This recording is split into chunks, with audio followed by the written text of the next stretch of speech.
I can, I will speak English. So today we are going to see the main differences between past simple and present perfect. So একদম প্রথমে আমি আপনাদেরকে একটা sentence দেখাচ্ছি, I have watched the movie last week. এই সেন্টেন্সটার কোথায় ভুল আছে? I have watched the movie last week. এই সেন্টেন্সটার এক্স্যাক্টলি কোথায় ভুল আছে একটু খুঁজে বের করেন তো। আমি গত সপ্তাহে এই মুভিটা দেখেছি। প্রথমত এখানে আমরা কি ব্যবহার করেছি? Last week. আবার এখানে হ্যাভ ওয়াচড, তার অর্থ এটা হচ্ছে প্রেজেন্ট পারফেক্ট একটা টেন্স। আমাদের গতানুগতিক যে টিচাররা আছে ওনারা কি বলেছেন যে কোনো কাজ শেষ হয়ে গেছে, তার রেশ এখনও আছে, তখন আমরা এই টেন্সটা ব্যবহার করি। সো মুভি দেখেছি, আমার মাথায় তো এখনও রেশ আছে, আমি তো এই জন্য এই টেন্সটা ব্যবহার করছি, তাই না? Wrong concept. এরকম কোনো কনসেপ্টই নাই, কোনো কাজ শেষ হয়ে গেলে তার রেশ কখনো থাকে না, তাই না? সাপোজ গতকালকে আপনার কাজ শেষ হয়ে গেছে, তার রেশ কি এখনও আছে? এটা কি ব্যথা? সো এই কনসেপ্টটা ফলো করা যাবে না। যেহেতু আমরা হ্যাভ ওয়াচড বলেছি, তার এই জন্য এটা আমাদের present perfect tense. Present perfect টেন্সে পাস্টের কোনো টাইম উল্লেখ থাকতে পারে না, পসিবলই না, গ্রামাটিক্যালি রং। সো এখন আমরা মেন ডিফারেন্সটা দেখব। আমরা তো বুঝতে পারলাম যে আমরা অনেক সময় কিন্তু এই জিনিসটা ভুল করি। দেখেন আমি একটু টাইম ফ্রেমের মাধ্যমে আপনাদেরকে দেখাচ্ছি আমরা যে কত ভুল শিখেছি, কথা বলার সময় যে আমরা ভুল করি, এই জিনিসটা আমরা এখন খেয়াল করব সুন্দর মতো। সো এটা হচ্ছে আমাদের একটা টাইম ফ্রেম। সো এটা হচ্ছে বর্তমান সময়, 2021 সালে আপনি ঢাকা ভ্রমণ করেছেন।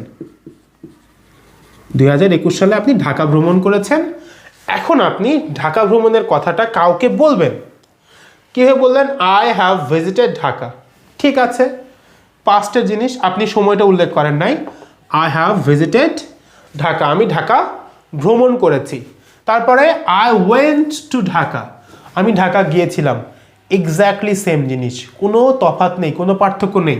সো এই দুইটা টেন্সের ভিতরে ইনিশিয়ালি কোনো পার্থক্য থাকে না। আমরা সাধারণত স্ট্যান্ডার্ড এই জন্য এই টেন্সটা ব্যবহার করি।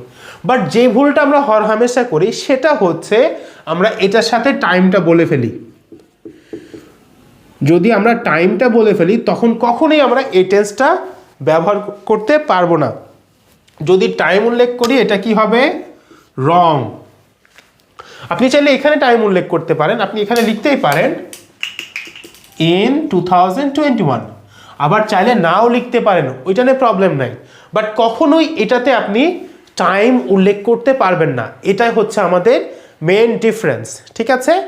সো আমরা যখনই প্রেজেন্ট পারফেক্ট এবং পাস্ট সিম্পল নিয়ে আলোচনা করব, আমরা এটা খেয়াল রাখবো যে আমরা এটাতে কখনোই আমরা এক্স্যাক্ট সময়টা উল্লেখ করছি না, আমরা জাস্ট সাধারণভাবে কথাটা বলছি। আমি একটু বাংলা এক্সাম্পল দিই। সাপোজ আপনি বলবেন যে গতকালকের একটা ঘটনা আপনি বর্ণনা করছেন, গতকালকে ফুটবল খেলা হয়েছিল, তো আপনি কি বলছেন? যে আমি ফুটবল খেলা দেখেছি। আমি ফুটবল খেলা দেখেছি, তার অর্থ কি? গতকালকে যে ফুটবল খেলাটা আপনি দেখেছেন। আবার এটা হচ্ছে প্রেজেন্ট পারফেক্ট টেন্স, আমি ফুটবল খেলা দেখেছি। আমি ফুটবল খেলা দেখেছিলাম, এটা হচ্ছে পাস্ট সিম্পল টেন্স। মানে বাংলায় যদি আমরা বিবেচনা করি সেন্টেন্সের কনটেক্সটে এতটুকু ডিফারেন্স, শুধু এতটুকু ডিফারেন্স। আপনি এখানে যখন কথা বলছেন তখন আপনার মিনিংটা দাঁড়াচ্ছে কি? যে আমি দেখেছিলাম, ছিল বা ছিলাম, গতকালকে দেখেছিলাম, গত পরশু দেখেছিলাম, 2021 সালে দেখেছিলাম। বাট এখানে দেখেছি, করেছি, খেয়েছি, ঘুমিয়েছি। দেখেছি, করেছি, খেয়েছি, ঘুমিয়েছি, পড়েছি, এরকম। আমি পড়েছিলাম পাস্ট সিম্পল টেন্স, আমি পড়েছি প্রেজেন্ট পারফেক্ট টেন্স। আমি গ্রাজুয়েশন কমপ্লিট করেছি। সাপোজ আপনি 2020 সালে গ্রাজুয়েশন কমপ্লিট করেছেন, বাট আপনি এক্স্যাক্টলি টাইমটা বলছেন না, তখন কি বলবেন? আমি গ্রাজুয়েশন কমপ্লিট করেছি। কত সালে করেছিলে? আমি গ্রাজুয়েশন কমপ্লিট করেছিলাম 2020 সালে। I completed my graduation in 2020. I have completed my graduation. এতটুকুই ডিফারেন্স। সো আই গেস আপনারা ডিফারেন্সটা বুঝতে পেরেছেন, আপনাদের বেশ উপকারে আসবে। যদি উপকারে আসে অবশ্যই শেয়ার করে দিবেন যাতে অন্যরা উপকৃত হয়। অ্যান্ড কমেন্টে জানান কি ভালো লাগলো, আর যদি কোনো কিছু খারাপ লাগে সেটাও জানাবেন, আমরা ওভারকাম করার ট্রাই করব। অ্যান্ড তার সাথে অবশ্যই চ্যানেলটিকে সাবস্ক্রাইব করে রাখবেন যাতে এরকম ভিডিওগুলো খুব দ্রুত আপনার কাছে পৌঁছে যায়। শেষ পর্যন্ত দেখার জন্য অসংখ্য ধন্যবাদ। বাই।